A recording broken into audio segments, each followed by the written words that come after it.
வணக்கம் நேயர்களே. சேமிப்பு பற்றி ஒரு ஆய்வு ஒன்று படித்தேன். கொஞ்சம் அதிர்ந்து போயிட்டேன்னு கூட சொல்லலாம். அதிர்ச்சியை தரக்கூடிய அந்த ஆய்வு என்ன சொல்லுது அப்படின்னா, இந்தியாவில் சேமிக்கிற வழக்கம் தனிநபர்கள் மற்றும் குடும்பங்களிடம் குறைந்து கொண்டே வருகிறது அப்படிங்கிற ஒரு அதிர்ச்சியான ஆய்வை வெளியிட்டிருக்கு. அந்த புள்ளிவிவரம் என்ன சொல்லுதுன்னா, இந்தியாவினுடைய ஜிடிபி, உள்நாட்டு உற்பத்தி,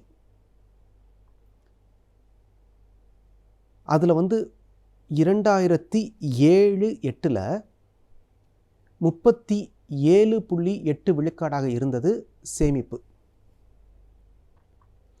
2018-19 11 ஆண்டுகள் கழித்து இப்போ பார்க்குறப்ப 37.8 இருந்தது, 30.5 ஆகியிருக்கு. 7% தானே சார் குறைஞ்சிருக்கு அப்படின்னு நீங்கள் சொல்லலாம். 7%உடைய மதிப்பு எவ்வளோ தெரியுமா? ஜிடிபியை 200 லட்சம் கோடின்னு வச்சுக்கிட்டிங்கன்னா 7%உடைய மதிப்பு 14 லட்சம் கோடி. இப்போ 14 லட்சம் கோடி சேமிப்பு இந்தியாவில் குறைந்திருக்கிறது கடந்த 11 ஆண்டுகளில். இன்னும் குறிப்பாக என்னென்னா, 2017-18க்கும் 2018-19க்கும் அந்த ஓராண்டில் குறைந்த தொகைன்னா 32.4 30.5 வந்திருக்கு. ஏறக்குறைய 2 விழுக்காடு, 4 லட்சம் கோடி. ஒரு வகையில் இதில் மகிழக்கூடிய விஷயம் என்னென்னா, 14 லட்சம் கோடி சந்தைக்கு வந்திருக்கு, பணப்புழக்கம் அதிகரிச்சிருக்கு, மக்களிடத்தில் பணம் நிறைய போய் சேர்ந்துருக்கு. அது ஒரு பக்கம் இருந்தாலும் கூட, இந்தியாவை போன்ற ஒரு குடும்ப அமைப்பு மேலோங்கி இருக்கக்கூடிய ஒரு சமூகத்தில், சேமிப்பினுடைய முக்கியத்துவம் தெரிந்த ஒரு சமூகத்தில் சேமிப்பு குறைந்து கொண்டே வருவது என்பது ஒரு வருந்தத்தக்க செயல். ஏன் இது நிகழ்கிறது அப்படின்னு பார்த்தீங்கன்னா, நுகர்வோர் கலாச்சாரம்னு சொல்லலாம், கன்சியூமரிசம். ஆசைப்படுற பொருள்களையெல்லாம் வாங்கி அனுபவிக்க வேண்டும் என்கிற விஷயம். உங்கள் வீட்டை அப்படியே சுற்றி பாருங்கள், தேவையில்லாத பொருள்கள் எவ்வளோ வாங்கி வச்சுருக்கீங்கன்னு. ஒவ்வொரு குடும்பமுமே இதுக்கு விதிவிலக்கு இல்லைங்க. தேவையில்லாத பொருள்களை வாங்கி குவிப்பது. உங்கள் வீட்டில் எந்த பொருளையெல்லாம் நீங்கள் கடந்த ஒரு ஆண்டில் உபயோகிக்கவில்லையோ அதெல்லாம் வேஸ்ட். ஓராண்டாக அந்த பொருள் நினைவில் இல்லாட்டி பெரும்பாலும் அடுத்து நீங்கள் வாங்கி அந்த பொருளை பயன்படுத்த போகிறதில்லை பெரும்பாலும். அதில் ஏன் காசை போட்டு முடக்கி வைக்கிறீங்க? இப்போ என்னென்னா, கஷ்டப்பட்டு வியர்வை சிந்தி ரத்தம் சிந்தி உழைத்த காசு அப்படி அப்படி அப்படி அப்படி அள்ளி எறிகிறோம் பாருங்க. இன்றைக்கே யோசிச்சிருக்கோமா? இந்த காசை சம்பாதிக்கிறதுக்கு எவ்வளோ கஷ்டப்பட்டிருப்போம். எவ்வளோ பேர்கிட்ட வெக்கப்பட்டு அவமானப்பட்டு கூனி குறுகி நின்று கஷ்டப்பட்டு உழைச்சி ராத்திரி பூரா பார்த்து கண்ணை கெடுத்து உடம்பை கெடுத்து சிரமப்பட்டு சம்பாரித்த காசு தானே. செலவழிக்கிறப்ப அந்த அருமை தெரியணும்ல. 20,000 21,000 ஃபோன் வாங்குறதுக்கு போல 10,000 ஃபோன் வாங்கலாம்ல. 5,000 வாட்ச் வாங்குறதுக்கு போல ஒரு 1,000 வாட்ச் வாங்கிக்கலாம், 500 வாட்ச் வாங்கிக்கலாம்ல. முதல் வாட்சே தேவைதானா? ஃபோன்லேயே எல்லாம் வந்துடுது இல்லை. சட்டை வாங்குறப்ப 1,000 சட்டை வாங்கினா என்ன, 400 சட்டை வாங்கினா என்ன? ஏன்னா அது கூட 600 நீங்கள் தானே கஷ்டப்படுறீங்க. சார், உங்கள் மதிப்பு, உங்கள் பேங்க் பேலன்ஸ் எவ்வளவோ அது வரை தான் உங்கள் மதிப்பு. பேங்க்கில் பேலன்ஸ் இல்லைன்னா உங்களுக்கு மதிப்பும் இல்லை. அது தெரிஞ்சுங்க, அதான் யதார்த்தம். சேமிப்பு ரொம்ப ரொம்ப ரொம்ப ரொம்ப அவசியங்க. அந்த ஆய்வில் சொல்கிறாங்க, சேமிப்பை 3 வகையாக பிரிக்கிறாங்க. பெரிய நிறுவனங்களின் சேமிப்பு, சிறிய அல்லது தனியார் நிறுவனங்களின் சேமிப்பு, தனி மனித அல்லது குடும்பங்களின் சேமிப்பு, இப்படி 3ஆக பிரிச்சுட்டு சொல்கிறாங்க. கடந்த 11 ஆண்டுகளில் பெரிய நிறுவனங்களின் சேமிப்போ சிறிய அல்லது தனியார் நிறுவனங்களின் சேமிப்பிலோ எந்த மாற்றமும் கிடையாது. தனிநபர் அல்லது குடும்ப சேவிங்ஸில் தான், அந்த சேமிப்பில் தான் 7 விழுக்காடு குறைந்திருக்கிறது. என்னன்னா, நம்ம மேல்நாட்டு கலாச்சாரத்தை பின்பற்ற தொடங்கிவிட்டோம். மேல்நாட்டில் கடன் அட்டைகளில் கிரெடிட் கார்டில் வாழ்கிற முறைங்க.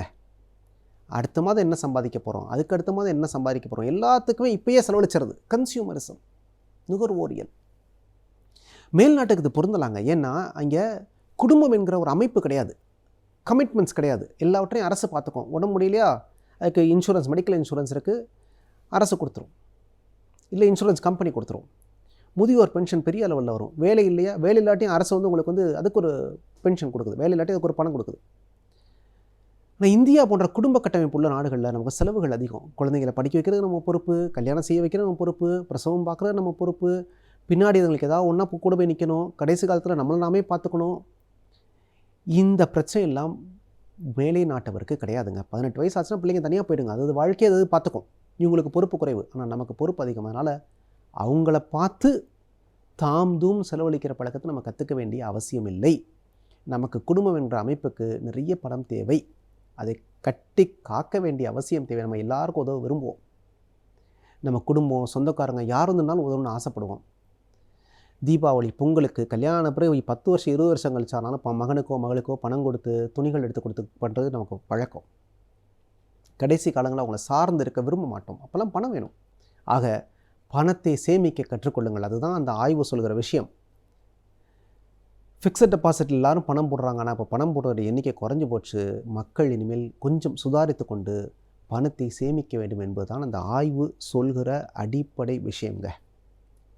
சேமிக்க தொடங்கினா சேமிப்பு பணமாக பார்க்குறப்ப உங்களுக்கு ஒரு பெரிய தன்னம்பிக்கையை கொடுக்குங்க. அதுவும் இளவயதிலிருந்தே சேமிக்க தொடங்கிட்டீங்கன்னு வச்சுங்களேன். இன்றைக்கெல்லாம் இளைஞர்கள் தகவல் தொழில்நுட்பத்துறை மிகப்பெரிய ப்ரொஃபஷனலாக இருக்கவங்களாம் நிறைய சம்பாதிக்கிறாங்க, நிறைய செலவழிக்கவும் செய்கிறாங்க. நிறைய சம்பாதிக்கிறப்ப ஆரம்பத்துலேருந்தே நீங்கள் சேவிங்ஸ் பண்ண தொடங்கிட்டீங்கன்னா, சேமிக்க தொடங்கிட்டீங்கன்னா, இளமையில் சேமிக்கிற சேமிப்பு நீங்கள் ஒரு 20 வயசு 25 வயசில் சேமிக்க தொடங்கி 35 வயசுக்குள்ள 1 கோடி ரூபாய் சம்பாரிச்சிங்கன்னு வச்சுக்கோங்களேன். அதுவே வாழ்க்கை பூரா அந்த வட்டியை உங்களுக்கு நிறைய பணத்தை கொடுக்கும். 50 வயசு 60 வயசில் நீங்கள் 1 கோடி ரூபா சம்பாரிச்சிங்கன்னு வச்சுங்க, அது ஓரளவு கம்மியான ரிட்டர்ன்ஸ் தான் தரும். ஆக இளமையில் எவ்வளோ சேமிக்கிறீங்களோ அவ்வளோ நல்லது. இல்லாட்டி முதுமையிலேயோ சேமிக்க தொடங்கிடுங்க. சேமிப்பு தான் உங்களுக்கு மிகப்பெரிய தன்னம்பிக்கையை தரும். இந்த கொரோனா மாதிரி, இந்த புயல் மாதிரி, இந்த மழை மாதிரி, வெள்ளம் மாதிரி சம்பாதிக்கவே போக முடியாத ஒரு சூழல் ஏற்படுகிற போது கூட உங்களது மனத்தை காப்பதற்கு அந்த சேவிங்ஸ் தான் பயன்படும். சேமிப்பு தான் மிக மிக முக்கியம். சேமிப்பு எப்படி பண்ணுறதுக்கு 7 வழிகள் இருக்குது.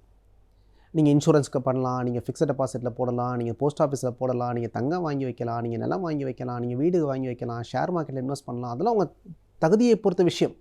உங்களுக்கு என்ன திறமை தெரியுமோ அதை வச்சு பண்ணிக்கலாம். ஆனால் என்ன சம்பாதிக்கிறீங்களோ அதில் 80 விழுக்காடு மட்டுமே உங்களுக்கு செலவழிப்பதற்கு உரிமை உண்டு. மீதி 20 விழுக்காடு சேமிப்பாகத்தான் செல்ல வேண்டும். சேமிப்பு நாட்டுக்கும் நல்லது. அரசு அதை எடுத்து செலவழிக்கட்டும். சேமிப்பு நாட்டுக்கும் நல்லது. ஆக குறித்து வச்சுக்கோங்க. என்ன சம்பாதிக்கிறீங்களோ 80 விழுக்காடு, அதில் 80 விழுக்காடு மட்டும்தான் நீங்கள் செலவழிக்கணும். அதை தாண்டி செலவழிக்காதீங்க. தாண்டி செலவழிக்கணும்னா கூட சம்பாதிங்க. நீங்கள் செலவழிக்கிற ஒவ்வொரு காசும் உங்கள் வியர்வையிலிருந்து, உங்கள் ரத்தத்திலிருந்து வருகிறது. அதை மறந்துடாதீங்க. மிகுந்த சிரமங்களுக்கு இடையில் நீங்கள் சம்பாதிக்கிறீர்கள். அதை மிகச் சுலபமாக விட்டுவிடாதீர்கள். ஒன்று தெரிஞ்சுங்க, தேவையில்லாத பொருள்களை வாங்க வாங்க வாங்க ஒரு கட்டத்தில் தேவையான பொருள்களை விற்க நேரிடும். திரும்ப சொல்கிறேன், தேவையற்ற பொருள்களை வாங்கி குவிக்க ஒரு கட்டத்தில் தேவையான பொருள்களை விற்க நேரிடும். அப்படி ஒரு சூழலுக்கு ஆளாயிடாதீங்க. அதனால் வாங்குகிற போது, ஒரு பெரிய செலவு பண்ணுகிற போது, கேபிட்டல் எக்ஸ்பெண்டிச்சர்னு சொல்கிறோம்.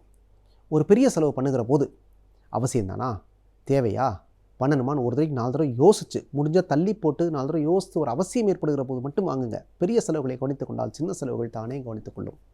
ஆக வாங்குகிற சம்பாத்தியத்தில் 80% வாழ பழகிக்கொள்ளுங்கள். வாழ்க்கை இனிமையாக இருக்கும். நன்றி, வணக்கம்.